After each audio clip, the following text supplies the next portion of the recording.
Page बनाए, मन में शंका है तो प्रश्न बनाए, मन में शंका है तो प्रश्न बनाए, श्रद्धा से गुरु के दर जाए, दर माने द्वार पर, श्रद्धा से गुरु के दर जाए, अपनी शंका को दूर भगाएं। प्रश्न तुम्हारे, जवाब आपके।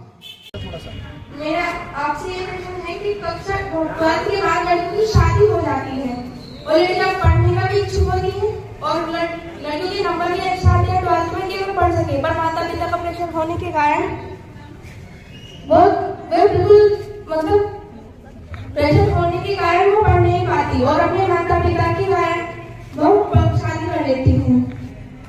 तो इससे कैसे कन्विंस कर सके कि अपने माता पिता को हम कन्विंस कैसे कर सके कि हमें वो पढ़ा सके, आगे आके 12th के बाद हमें पढ़ा सके।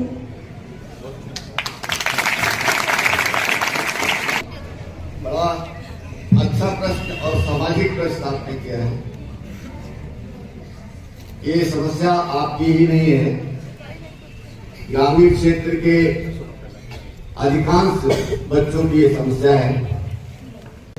जहां आपके माता पिता पढ़े लिखे नहीं हैं, उनको शिक्षा के बारे में ये ज्ञान नहीं है कि शिक्षित व्यक्तियों का जीवन में क्या महत्व है। इस महत्व को समझना बहुत जरूरी है।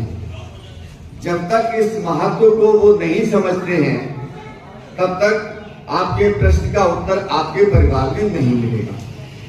और इस महत्व को समझाने के लिए आपको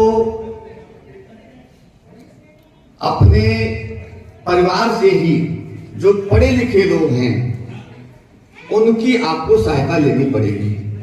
आपके परिवार में जो सर्विस क्लास के लोग हैं, जो पढ़े लिखे हैं, जो आपसे बड़े हैं, अगर ऐसा नहीं है आपके परिवार में, तो आप उसके लिए विद्यालय की सहायता ले सकते हैं। विद्यालय में आप अपने माता पिता को ला करके उनकी प्रिंसिपल साहब से या यहाँ के सीनियर टीचर से, क्लास टीचर से उनकी काउंसलिंग करा सकते हैं। बिना काउंसलिंग के उनकी समझ में नहीं आएगा। देखिए बच्चों, आपको पता है संस्कृत में एक श्लोक आता है कि माता शत्रु पिता वैरी एन बालो न पाठिता न शोभते सभा मध्य हंस मध्य बको यथा।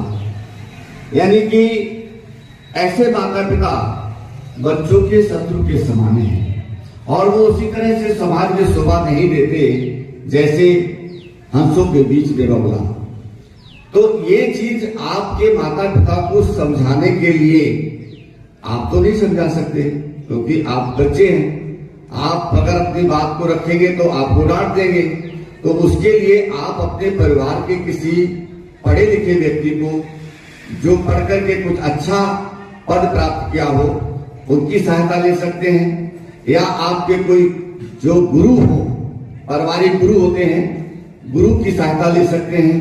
या फिर आप विद्यालय में आकर के प्रधानाचार्य जी, अपनी क्लास टीचर, यहाँ के सीनियर टीचर्स, उनके माध्यम से अपने मदर फादर की काउंसलिंग कराइएगा। मेरा हम कोई क्वेश्चन का आंसर याद करते हैं तो कुछ दिनों तक हमारा याद रहता है, फिर भूल जाते हैं उसे। तो हम उस आंसर को इस प्रकार याद करें कि वो हमें ज्यादा समय तक याद रहे।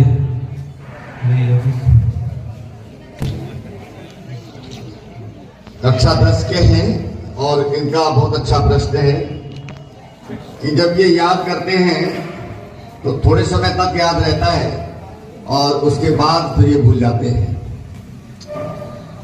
प्यारे बच्चों, ये जो की समस्या है, ये अधिकांश बच्चों की समस्या है।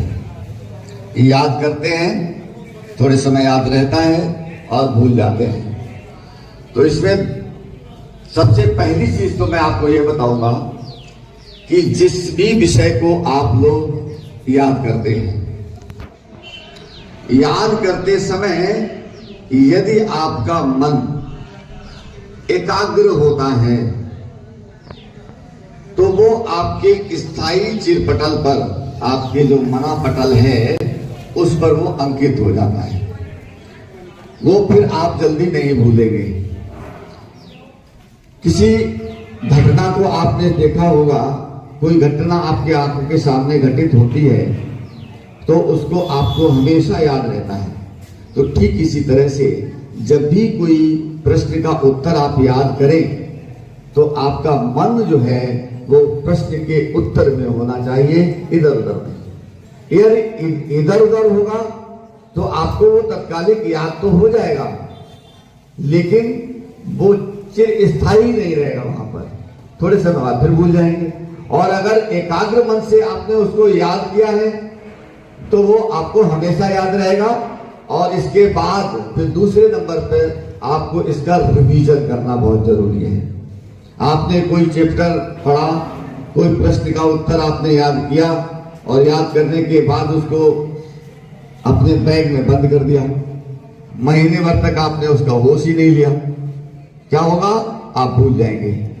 आप अपना टाइम टेबल इस तरह से तैयार करिए कि जो पीछे के प्रश्न आपने याद किए हैं उनका रिवीजन दूसरे दिन या साप्ताहिक होता रहना चाहिए। यदि आप हर प्रश्न के उत्तर का रिवीजन करते रहेंगे लगातार तो आपकी बहुत सारी समस्याएं, एक तो ये समस्या है कि आप भूल जाते हैं, दूसरी आपको समय पर वो प्रश्न का उत्तर याद आ जाएगा। आपने उसकी कथा तो सुनी होगी, द्रोणाचार्य के शिष्य की, कौन जानता है? कोई बताएगा कौन शिष्य था द्रोणाचार्य का? एकलव्य है।